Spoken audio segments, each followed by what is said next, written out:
Hi, this is Kevin Conroy, and you're listening to the Geekcast Radio Network. You know something, Bert? What? I think you and I are going in circles.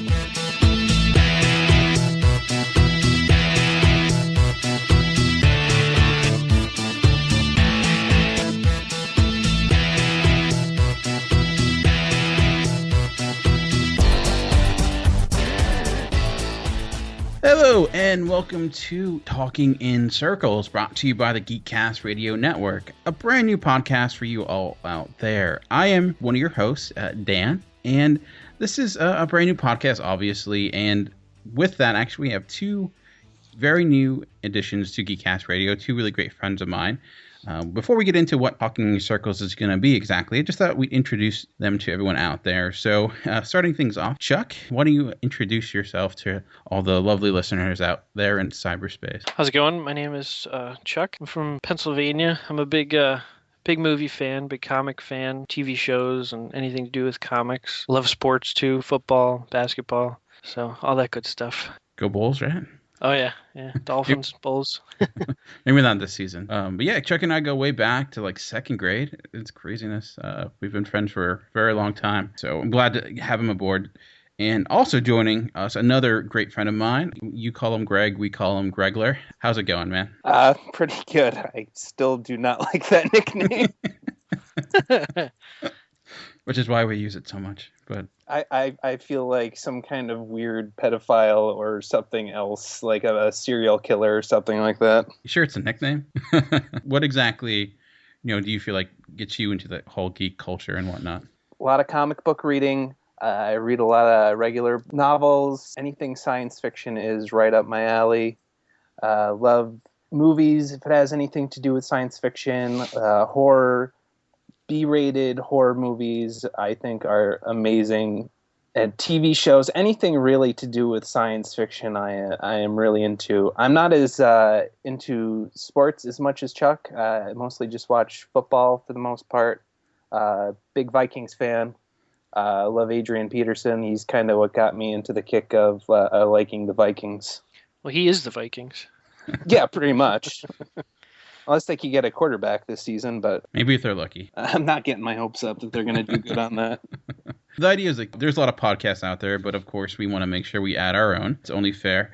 But obviously the term talking in circles, people have heard that. It's a common saying. But for us, there's kind of a double meaning to it. As I mentioned, we're friends that go way back. Greg and I shared our first college class together. We've been friends since then. We got through that French class together. I remember none of the lessons from that class whatsoever. No, I do not either. I don't know how I passed that class, but Well, the teacher had the hots for me, I'm pretty sure. Well, you can't blame her, let's be honest. Yes, the 80-year-old woman teaching the class definitely had the hots for me. Well, that helps.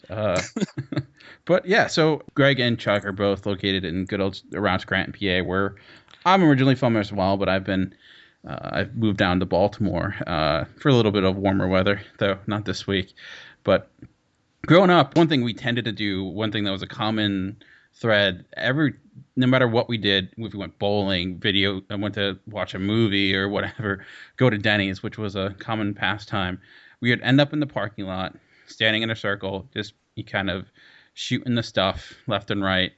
That sounds completely wrong. Having conversation about just randomness of whatever, usually a lot of inside jokes and whatnot, and just honestly, some of the funniest things I ever remember is just standing in parking lots in circles, and it was this joke we've always had for a very long time. So talking in circles is also kind of a double meaning for us. So it's kind of cool just to do that virtually in like a virtual parking lot, which is a lot warmer. Yes, and I can have my pants off without getting arrested. Yes, that's very true. And yeah, I know. And I mean, we would do it like in the cold, which is also sounded bad. But I mean, just sitting in parking lots in the freezing cold, and my wife still gets on me for like how cold it would be when you'd be just standing out there. But it was, laughter keeps you warm. So that's definitely. So the idea is just going to be random conversations about stuff. We have some games ideas. We're going to grow this podcast in different ways, different directions. We have a lot of great ideas of what we're going to do. It's definitely going to grow. It's going to grow long and hard. Anyways, I lost my train of thought there for a second. But you were just staring at it. How could you not lose that? So you have an idea what Greg's into, like you said, science fiction. So yeah, the idea, I guess the way I kind of described it, it's like a sports talk show about pop culture in a way. We're going to kind of take some of those ideas. And to start things off, what we're going to get into is kind of getting the idea of like who we are exactly. We told you a little bit, but good idea to see what we've been doing in the past week. So we have a few things we wanted to talk about. Chuck, I know you mentioned you got a few things you've been into this past week. So why don't you kick it off? Sure. I guess, well, last night I watched the new episode of Arrow. That's currently my favorite show on TV. It's on a WB, which it doesn't have as many viewers, I guess, as the major networks, but I think they do a great job with it. It's really kind of a dark and gritty show. Definitely a different tone than Smallville, even though that was one of my favorite shows too. But I think Arrow's a really great show.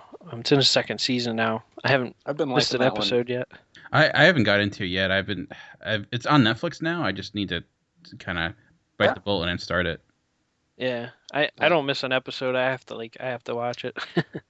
No, I get so behind because I watch everything on Netflix because I could never remember when anything's on, and then I'll be like going out or something, and I'll miss an episode and won't be able to catch back up. The same thing happened with Agents of S.H.I.E.L.D., but that's not been as good as Arrow has been. So has Chuck, I've heard a lot of people saying season 2 has been a lot better than season 1. Do you agree with that? Yeah, I guess I could agree with that. I mean, season 1 definitely had its good points, but they're kind of starting to introduce more characters from the comics now, more villains and stuff. And it's really cool because it's kind of like two shows in one, because they always show flashbacks of what he went through on the island. You know, if you know about Green Arrow, he spent years isolated on an island.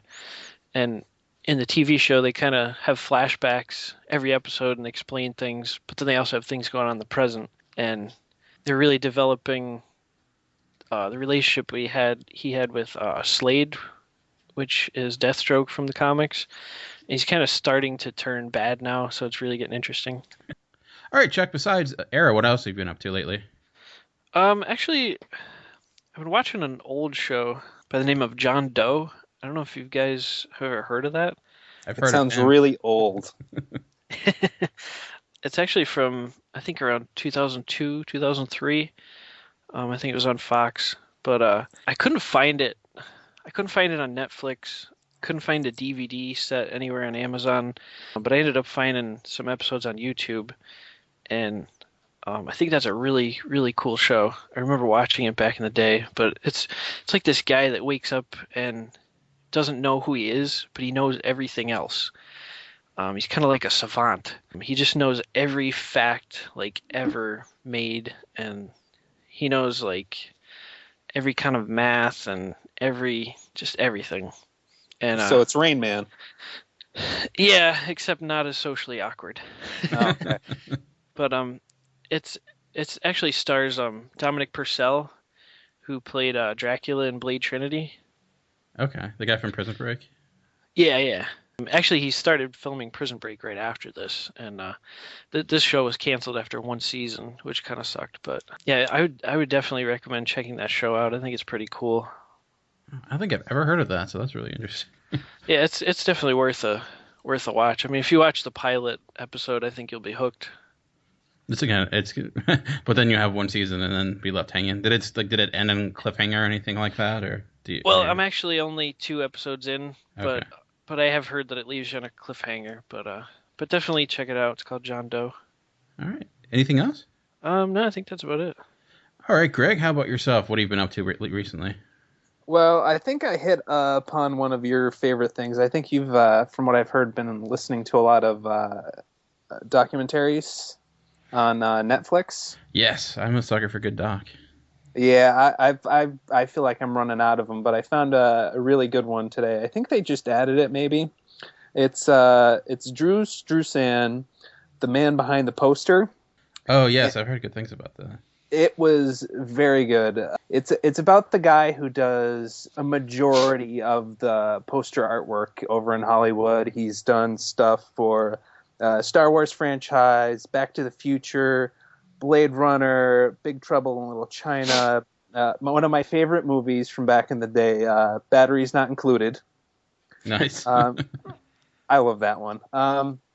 Never heard of it, but the title sounds great. I will let you borrow that. It's one of my all-time favorites. I get very nostalgic about it. But there's a little bit too much of... There's too much... It's warranted praise, but I feel like there's too much of it going on. Like, I'm already going in knowing who this guy is because he's so epic. I don't know the name per se, but I've seen his stuff. You just know who he is just through his artwork. So we don't need the praise for him, but it's just amazing artwork. I've always thought he looks like a mix between Norman Rockwell, Art Nouveau style, and photorealism. And it's essentially just a whole bunch of actors, directors talking about the work that he's put out over the years. It's really good. And there was a part in there that I especially liked where they're talking to Thomas Jane, who played Punisher in the second Punisher movie that's ever been out, because the first one was played by Dolph Lundgren. We don't count that one. You don't count that one? He didn't wear the skull, so it doesn't officially count, right? Okay, so it's the first one then. it's the first Punisher movie with Thomas Jane. He's also had an HBO series called Hung. I'm pretty sure, Dan, you've probably heard of that one. Yeah. What is that supposed to mean exactly? We've all seen it. We all know. Yeah. I thought it was a Punisher sequel. I thought he was hanging his victims, but I heard there's a YouTube video of him returning as the Punisher, which was really good. I haven't seen it. Yeah, it's called Dirty Laundry. It's really good, actually. I definitely have to check that one out. But there was a good story that he told about he doing a role for a movie called The Mist, and at the beginning of it, he's a poster artist like Drew, and he kind of got sent over there by the director, Frank Darabont. Is that correct, Dan? Yeah. I'm going to you with all the movie stuff. You like Carol. Just... And Thomas Jane and himself kind of had to work together, and Drew was showing him how to do all this, how he does all of his artwork, and Thomas Jane was trying to get it all right, and he's holding the pencil wrong and all this other stuff. And finally he goes, does the movie, does his part, and he's real excited, goes up to Drew, and he's like, "What'd you think?" "No, sorry, no." And Thomas Jane was just so let down by that. I thought that was a great little story that was in there. But I wish they showed more of his process. But otherwise, it was really good. I would really recommend it, especially if you are into all those movies and you have an artist sensibility. Even if you don't, it's just some great images that they show throughout the whole documentary. What was it called again? It's called Drew Struzan, The Man Behind the Poster. Nice. Okay. All right. It's Anything really... else? Well, there's a couple things I have here. Quick one, I watched The Mighty Peking Man. It was a... Really? Yes. It was a sci-fi flick. It's essentially a guy in a gorilla costume that they make giant through camera trickery, and wasn't really that great. The only really good thing about the movie that held my interest at all, I'm not sure if she played in any American movies, but there was this American girl in it, and that the costume they had her in was just simply amazing, because it held the tension in the movie just by, wait, I think I can see, yep, there's a nipple. We have spotted a nipple. She was falling out of her top every 2 seconds. They constantly had her running around through the entire thing, which was just amazing. But that was just a short one. Seen The Wolf of Wall Street. Thought that was really good, really funny. Kind of got a little depressing in the last 10 minutes, but it was made up for with another girl with her very excellent looking, as your co-host and MWire Weekly has pointed out. Yeah, Margot Robbie. Many, many times. He was very excited for her. Then there was another doc, Ricky J. Deceptive Practice. I kind of got bored during that one, quite honest. I can't even... he's a magician. I got bored during the title. Oh, it was... I thought it would be more interesting, like he would show you some of the tricks, but it's more of an overview of the history of magic for the most part. Finally, I just kind of want to point the viewers out. I went to school for graphic design, so I'm very into the arts, kind of like with the Drew Struzan thing. I really like that. I'd like to point out like a really great design that I saw coming out in the car world, because I'm very into car design. I found it on the Camaro 5 forum, and I think everybody should go check it out because it's a really great design. Camaro has apparently sketches up for the sixth generation of what the Camaro might look like, and I just think that looks absolutely brilliant. Taking a lot of cues off the fighter jet. The sides kind of look the same. They did a little bit different things to it, but the back for the kind of the hip of the car, I'll call it, right over the back wheel well, is kind of similar, and then it kind of flares out a little bit more, but the changes to the front end and the back end are amazing and much better than this last little change up where they just changed the front end of the car just a little bit and changed out some bits, and then they made the back end really boring. I think they really updated it, and it looks a little bit more modern. It looks like a combination of when they first came out with the 5th gen and the 1960s, and it just looks a lot more modern than the 5th gen. So I thought that was really cool, and I think people should really check that out. And what I can do, I'll throw a link in the show notes if you can send me that, and then we can let people check it out. I'm sure there's a lot of car lovers out there. I myself am not a huge one, if you can tell by my car, but I'm sure it looks awesome. So it does. Yeah, I'll check it out. And I just have one quick thing, and thing about it, it's not so much what I've been watching, it's the story that goes along with it. My wife and I have been watching this show on, I think it's Showtime or something, I don't know, but we've been watching it through Xbox Live, and it's the show Masters of Sex, starting Michael Sheen and... Wait. Masters of what? It is called Masters of Sex. That's the title. Okay. And that kind of plays into the story. It's a legit show. I know, like, you know, it sounds like it's stars Bill Clinton. Masters of Sax or Sex, it doesn't matter. Yes. No, he hasn't been in it yet, but it is like a legit show. It's been nominated for a Golden Globe and all that. Michael Sheen plays this doctor who first person to do like sex research, because before then people really didn't do it for different reasons because of ethical or whatnot. So he was the first person actually to test basically the physical reactions and stuff like that.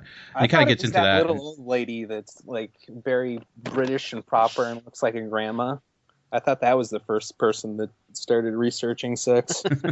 Oh, I know what you're talking about. This was way back in like the 60s, I believe.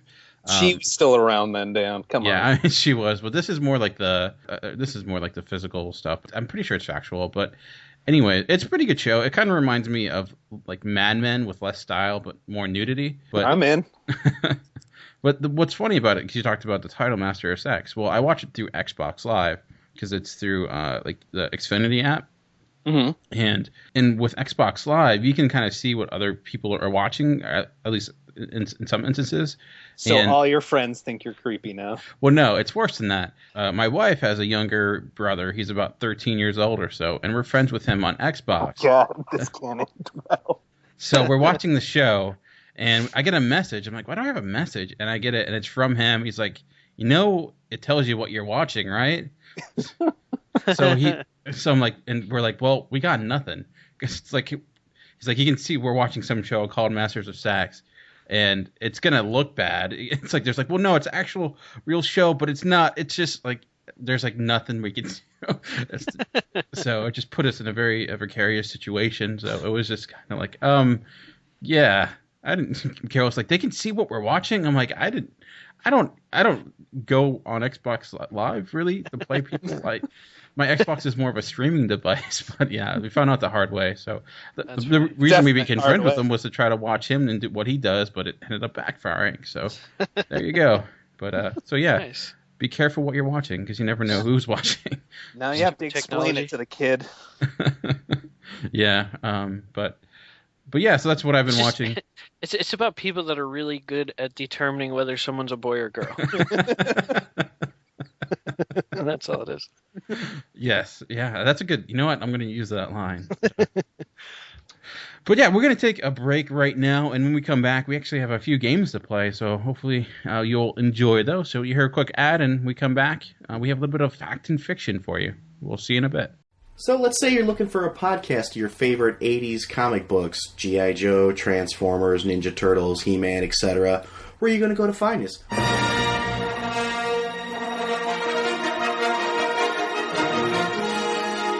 Welcome to Star Joe's Podcast. I'm your host, Ryan. And I'm Chuck. That's right, everybody. We're the Star Joes. We host a podcast called Star Joe's Podcast, where we talk about your favorite comic books, your favorite toys of all the 80s properties. Star Wars, G.I. Joe, Transformers, Mask, Thundercats, Voltron, you name it, we cover it. If it's in the 80s, we'll cover it at some point. Yes, so what you want to do to find us, you can go to iTunes, you can go to www.starjoes.com. And remember, the Force will be with you. Because knowing us is half the battle.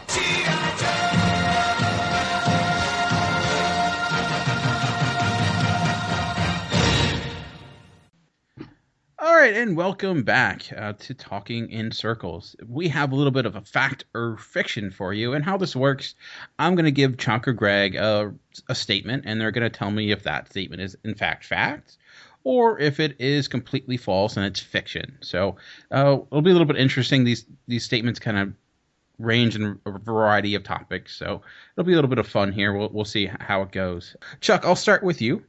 Starting off rather quickly, Superman Red Sun is the best Superman story ever told. Fact or fiction? I would say fiction. I mean, it's really good, but I don't know if I would say it's the best.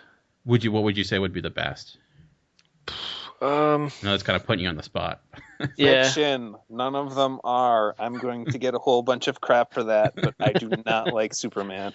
Even though I have the Man of Steel ready to watch, no Superman story is a good story. They're all really boring at this point. Sorry to say. I'm not really well versed in some of the older Superman stuff, like the pre-Crisis era, like probably some of the older listeners know, but I really like the Superman Batman series, and especially the one with Apocalypse. I thought that was really cool. Not Apocalypse. It was on Apocalypse, but Granny Goodness. His name is escaping me right now. Darkseid? Darkseid, yeah. Okay. The DC's version of Thanos, basically. But yeah, I really like the one with him and Supergirl, and he's after Supergirl, and of course he is. They kind of have to go to Apocalypse and do some stuff, and Batman gets the drop on Darkseid. That's a really cool story. I like that one. Okay, that cool. all sounded very sexual. Greg, for you, everything does. Let's be honest. Yeah, I'm pretty sure Dan's right on that one. All right, Greg, your turn. Fact or fiction? Yingling, aka Logger for all Scrantonians, is better than any form of Sam Adams. Facts. I don't even have anything to add on to that. It's just fact. It's just better. It's liquid bread. Would it still be fact if you weren't from Pennsylvania? Depending on where I'm located, because a lot of areas don't have Yingling, so I would be stuck with it. But other than that, life. Other than that, I drink Yingling more as an influence from my father, because he drank that for the longest time. Before that, I think he drank like Bush and Red Dog, which were really weird. But by the time I came to drinking age, it was Yingling, and I really got into that and used to that flavor. I can't really take anything with a high IPA, so yeah, it doesn't have that. It doesn't have that much hops in it, so yeah. I'm good on that, because I don't want to be licking a pine tree. Yeah, Yingling in Pennsylvania is like, you say lager. That is, you don't, nothing after that. That is what you get, because Yingling is the hardest word ever to pronounce, along with Marlboro. had the hardest time saying Marlboro when I worked at the grocery store. All right. So back to you, Chuck. And this is going in a completely different angle, but it's fitting as we're in football playoff mode right now. Peyton Manning is a better quarterback than Tom Brady. Fact or fiction? Facts. That is definitely fact. Even though Tom Brady has more rings? Yeah, I don't even factor rings into it because, I mean, Super Bowl is a team accomplishment. And, I mean, if you had that argument, you could say Trent Dilfer is better than Dan Marino, which is ridiculous. According to Shannon Sharp, he is. Well, I'll remain silent on Shannon Sharp, but but yeah, if I was like starting a franchise, I would definitely take Peyton Manning over Tom Brady. Wives, you would take Tom Brady though. I don't know. Even though she's kind of stupid with the kids, but I've been hearing something about on an ATV or something. I just read like the quick headline for it, and it sounds like she had a kid without a helmet on or something. Sure that wasn't Tom Brady? I don't know. He wasn't paying attention because he was trying to get a high five from someone.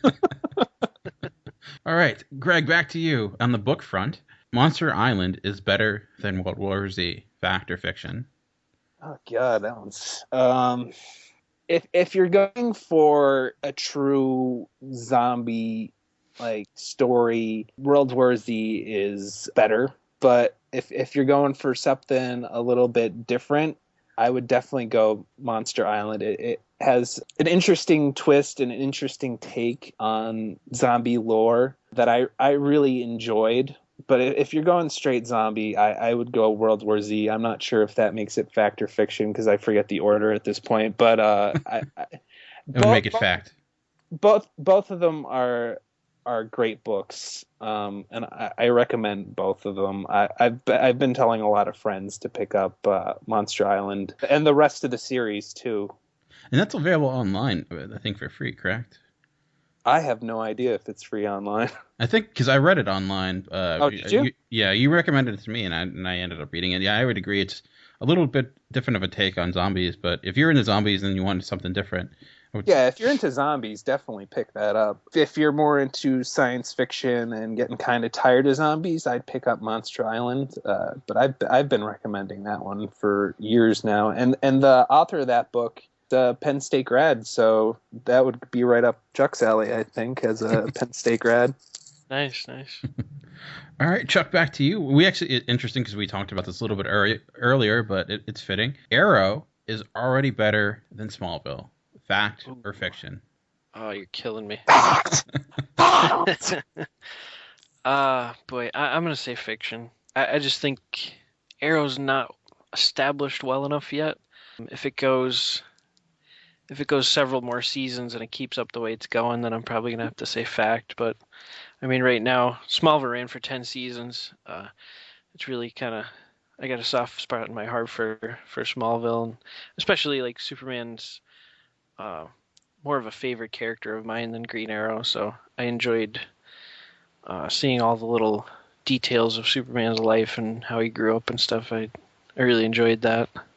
I'm thoroughly enjoying Speedy. Well, plus, like, Smallville kind of took place and kind of was on the air at a time when I was, like, coming out of high school and in college, so it was kind of around my age group. It was kind of really relatable, so that was a cool part, too. And I kind of grew up on a farm, so that was relatable as well. And you also come from outer space, so that's... Yeah, I forgot to mention that in the introduction. But yeah, we should have mentioned Chuck is a superhero on the weekend, so for those... All right, yeah, great. I still have yet to really watch either of them, so I am really behind.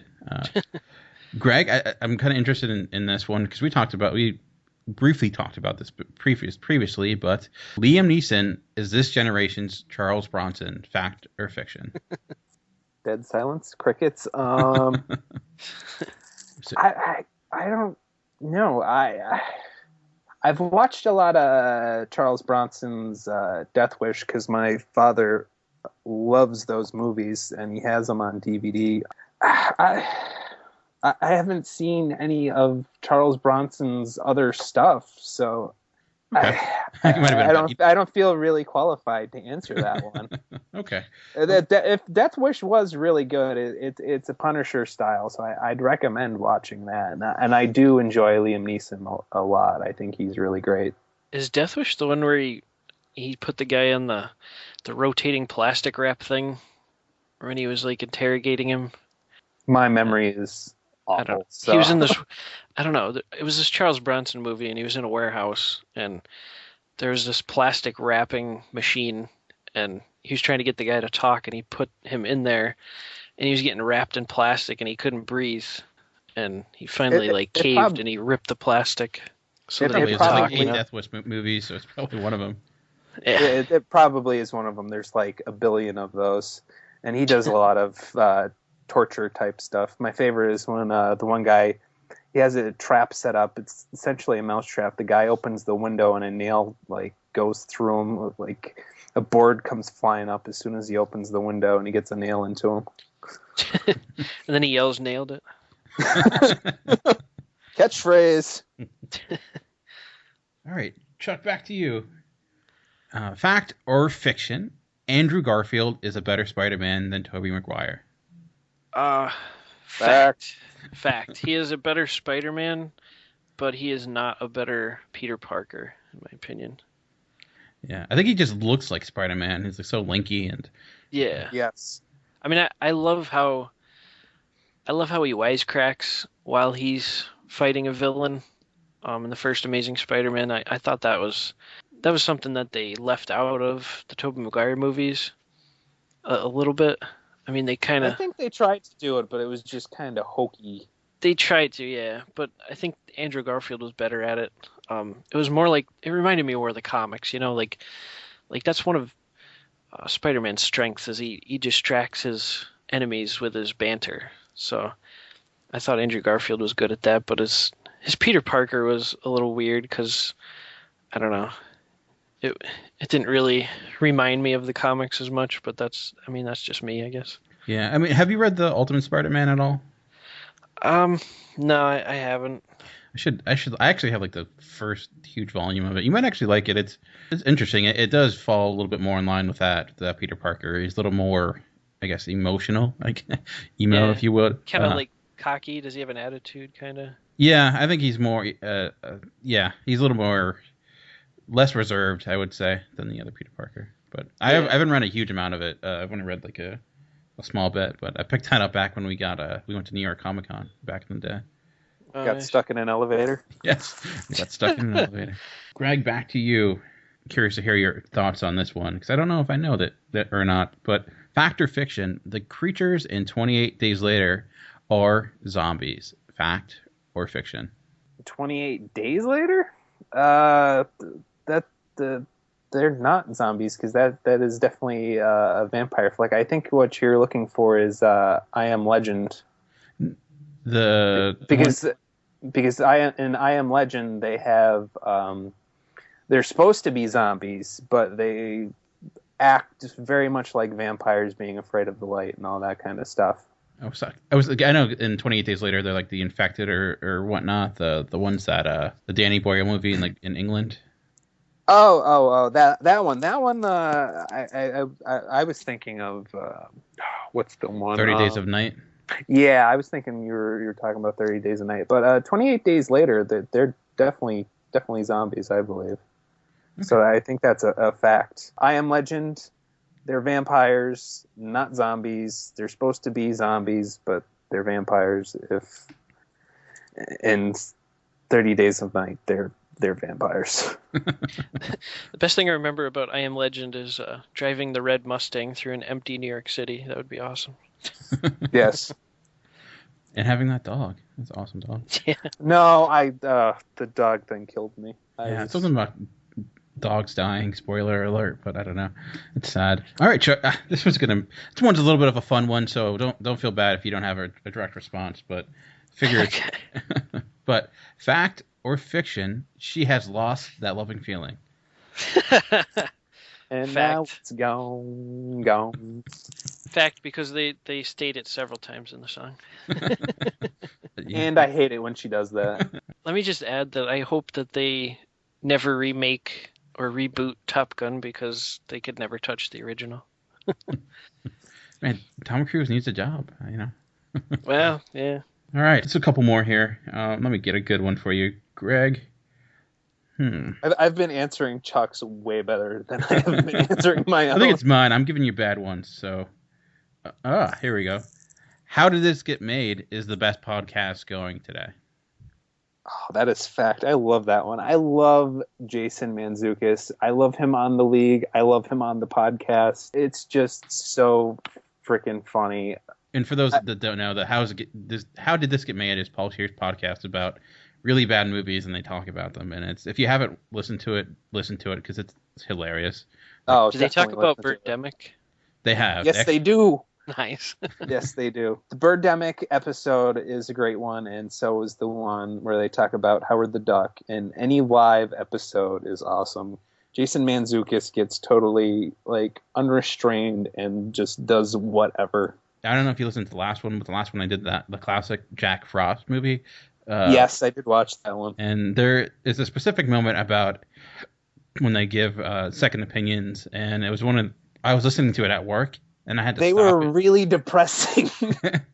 They were depressing and funny at the same time. I don't know how that gets pulled off, but they do it. Yeah, and it's one of those odd, when I started laughing and I had to catch myself and pretend I was coughing and then stop listening to it. I'm like, people probably think I'm crazy right now. I also listen to it at work, and I'm at a small photography studio, and I don't care if anybody thinks I'm crazy, because I don't care for a couple of my coworkers. So, but yeah, it's one of the funniest podcasts out there. I love that podcast. There's many that I've been listening to lately, especially on Nerdist. Earwolf, I only really listened to How Did This Get Made, but it's some of the funniest stuff I've heard. Rural Country is pretty funny too, even if you're not into sports. But it's a good show. Back to Chuck. I think we'll end with a good one. Chuck, fact or fiction? Tombstone is the best Western in the last 30 years. Fact. Does anything come close?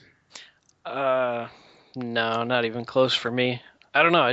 I love Tombstone. I love everything about it. I love the actors. Kurt Russell, Val Kilmer. They're awesome in it. It's actually, from what I understand, it's the most accurate account of, what happened at the OK Corral of any movie made. It's also the most accurate account of a mustache. Yes, Val Kilmer's mustache is priceless in that movie. Now, I was talking about Sam Elliott. Oh, okay. Yeah. Because you got to get another banquet beer. That's true, yeah. Pork, the other white meat, But, yeah, that's an awesome movie. Powers Booth is really good in it, and I don't know, everybody's just really good in that movie. It is a classic. It's a really fun film. A lot better than Wyatt Earp, for sure. But have you seen please don't say that name. My dad listens to so many westerns, and one of the old TV shows, Wyatt Earp, the song at the beginning, he sings it constantly. And all it is, it's like by Menon. All they're singing is Wyatt Earp, Wyatt Earp. The old Western TV show theme songs are the best too. The best old Western is Rifleman with Chuck Connors, but I'm getting kind of tired of those because I've seen them multiple times. Pa! That is Mark McCain, the son of Lucas McCain, the main protagonist in that TV show. It's very annoying, this one. Well, I appreciate that. All right, last one here. I think we'll end on a controversial one, so I'm curious. Fact or fiction? Stan Lee's work on the X-Men is overrated. Oh God, is that to both of us or just me? It can be. I'll throw it up there. Whatever you guys feel like. I'll throw that to Greg first. I'm curious. I know you have a massive X-Men collection. Both of you guys do. We're actually, I think, all lovers of the X-Men here. So I'm curious, though, Greg. How do you feel about Stan Lee's work on the X-Men? The fact that he created them, he's awesome. But it's just a different type of writing style back then, and it just kind of progresses slowly, which I really don't care for, where they're explaining every little detail about how somebody's getting kicked in the face. Let that be drawn on the page and not talked about on the page. I'd rather see the amazing artists take that. Yeah, I agree. I mean, something has to be left to the artist to kind of fill in. I love Stan Lee for his creativity, his creative mind, and the things that he's created, but I'm not really crazy about any of his writing. It's just like, I mean, it was a different era, of course. Like, if I grew up back then, I'd probably feel differently, but it just doesn't leave much to the imagination. And the part I always thought was funny is, like, you know, a guy's, like, you know, flipping through the air, and he has this huge internal thought bubble about what he's going to do. And I'm like, okay, if you're thinking this, like, this would literally take 5 minutes to think out. Like, you're flipping through the air for, like, a half of a second. He's doing it Matrix style. Let's be honest. Let's be serious here. He's doing it Matrix style, so he has all the time in the world. Yeah, I'm along the same lines as you. I mean, you have to consider the time period. A lot of that, obviously, was just a question, a purposely provocable question. But Stan Lee is a god. He's a very, very small, tiny, physical, but he is a god. Yeah. Well, go ahead, Chuck. I was just going to say that the thing you also have to keep in mind is comics today are written for much older audiences than they were back then. They are. So, I mean, kind of back then they kind of had to explain those things to the younger kids, like what he's doing, kids are why he's so doing it. stupid they can't figure out. They are. They really are. I don't know why we keep them. Like, seriously. Why is that man's foot in the other giant beast-looking man's face? Why is that happening? How did that get there? I mean, on a side note, I one of my favorite things about comics, because this is another thing about me. I'm an engineer. I'm a civil engineer, and I took a couple classes in college about, like, physics and different things. But I really like in comics when they actually allude to something that's true about physics, or, you know, some sort of science, some sort of branch of science. I like when they make references to that stuff and it's true, and you're like, oh yeah, I remember that from college. You know, that's a really cool thing for me. I like that.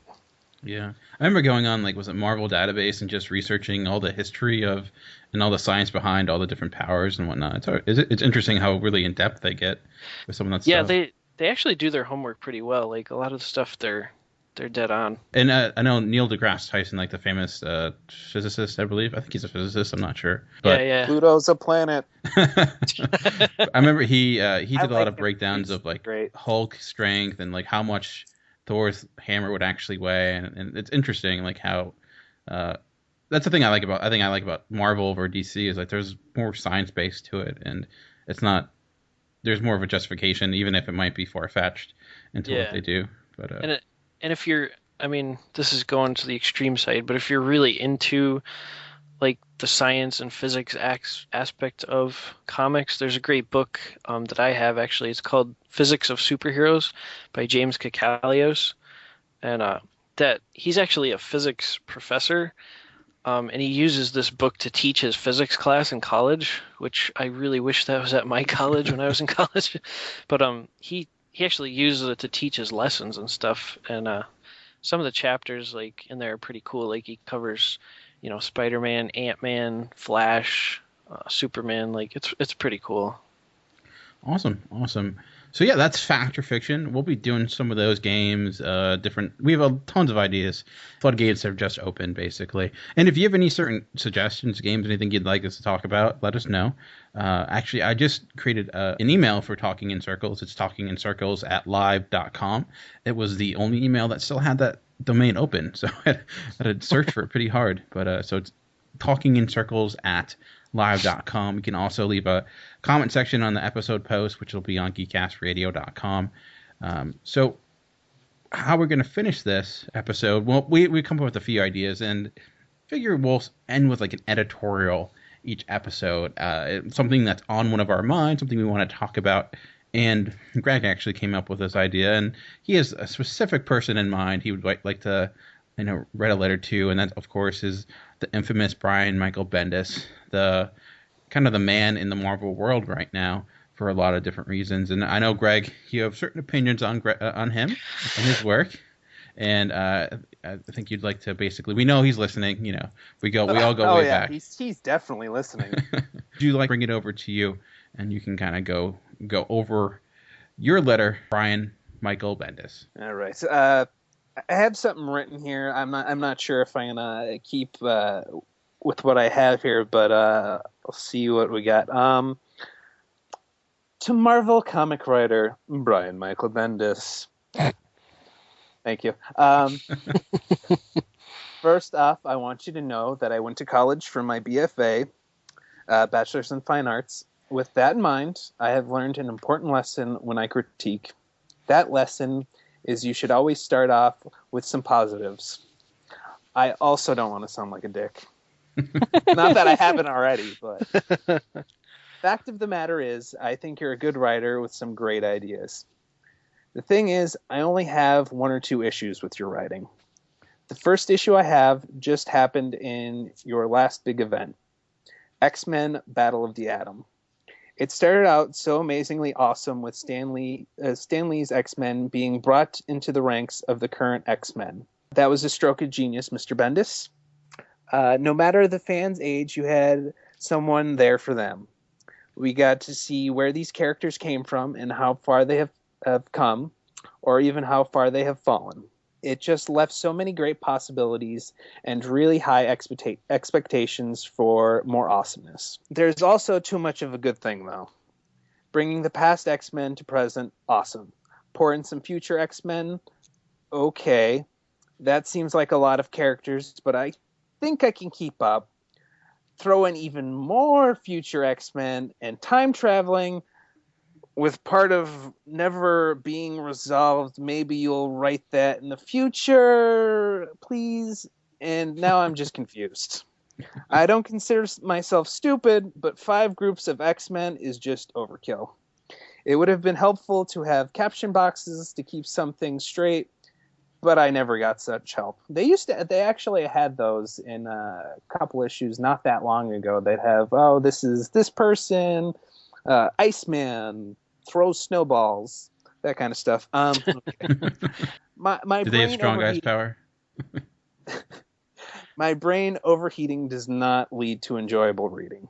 Just saying. My second issue is your endings. You seem to like giant battles that take up an entire comic. You did this with the ending of Secret Invasion, which I did appreciate. I did appreciate it because I got to see those huge battle scenes illustrated by Francis Leinileu's incredible artwork. I love his stuff. He was doing New Avengers. It was just a different style that I haven't really seen before in comic books. Anyway, I digress. The thing is, this type of ending never left me satisfied, especially since it was facilitated by Mr. Fantastic inventing a don't know how to resolve an issue machine. Those machines always made me hate reading the Fantastic Four. I still don't really enjoy reading the Fantastic Four. All the great lead up to such a cop-out to ending, I think that is what gives me such a lasting bad impression of you. An ending should be more memorable. Yours are not. The Battle of the Atoms ending is currently being forgotten. It's completely gone out of my mind, to be quite honest. I wrote this about a week ago. Completely gone. With such great lead up and awesome projects, it's disappointing. So that's it, Mr. Bendis. Those are my issues. Marvel gives you a lot of responsibility. He writes everything. So you are probably hella busy writing multiple titles or advising on them. In my mind, I like to think you just got rushed and couldn't get exactly what you wanted written, done in time. Maybe next time it can be different. Thanks, Greg. Very well said. I have been so out of the Marvel world recently, but interesting.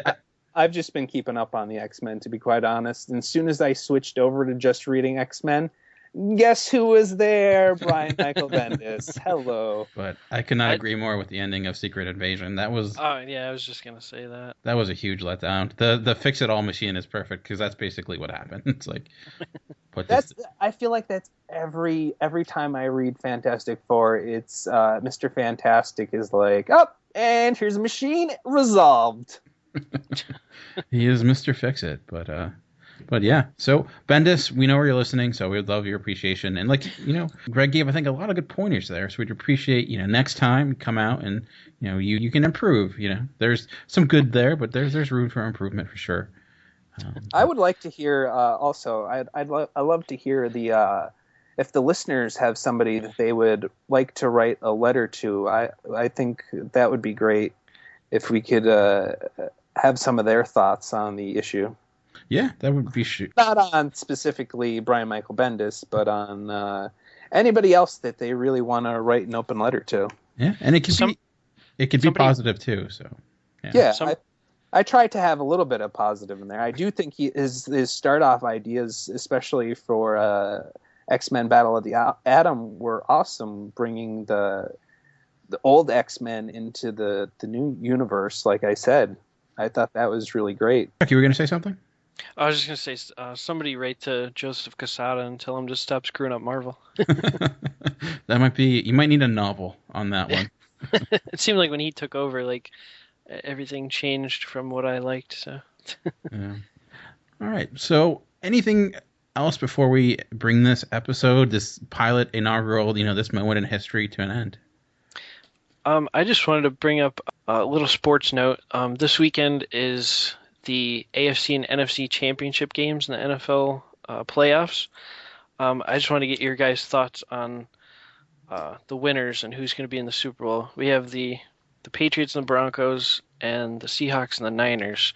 I personally, I think it's going to be Broncos and Seahawks in the Super Bowl. What do you guys think? Agreed. See, there's the thing, though. There's the part of me that what I want to happen, and then, and then what I think is going to happen. And my worry is if I pick what I want to happen, then the opposite will happen. And the thing as long as the Patriots don't make it through, I'm good. And the thing is, the New York Giants aren't in the playoffs, so it's like they are the kryptonite to the Patriots. And yes, I am a Giants fan, and I forgot football happened this season, so I don't know how they did. But this might be released after that. But so people will know right away if we're wrong or not. But I'm gonna say you guys picked the Niners or the Seahawks and the Broncos. Yeah. I'm gonna say the Seahawks and the Niners. I think the Niners are gonna. I think the Seahawks are getting a little bit too big in their britches, I would say, and I think they're kind of reading their own press clippings a little bit too much. But I'm going to say I'll go Broncos, Niners, and I'll say we want to give winners to the Super Bowl as well. See if we'll get right with that. I think Manning's going to win his Super Bowl, and I could see him retiring at the end of the year if he does so. Yeah, I think the Broncos are going to win. That might be a little bit of wishful thinking, but I would like to see Peyton get another Super Bowl. I'd like to see Peyton win, but I think the Seahawks have been a little bit more consistent than the Broncos have. So I'm going to go Seahawks. Consistent at performance enhancing drugs, or yes, of course. Yeah. You caught up in that a little bit. They are more competent at eating Skittles. That's why they're going to make it. They are good Skittle eaters, that's for sure. Yes. They go beast mode on Skittles. All right, so yeah, it's been our first episode, and looking forward to this. It's going to be a lot of fun. I had a lot of fun, so hopefully you guys out there listening did too as well. So thank you for listening for Talking in Circles. I've been Dan. I've been Chuck. And I have been Greg, or a facsimile thereof. And we'll see you next week. Remember to keep tuned to Talking in Circles. Bye.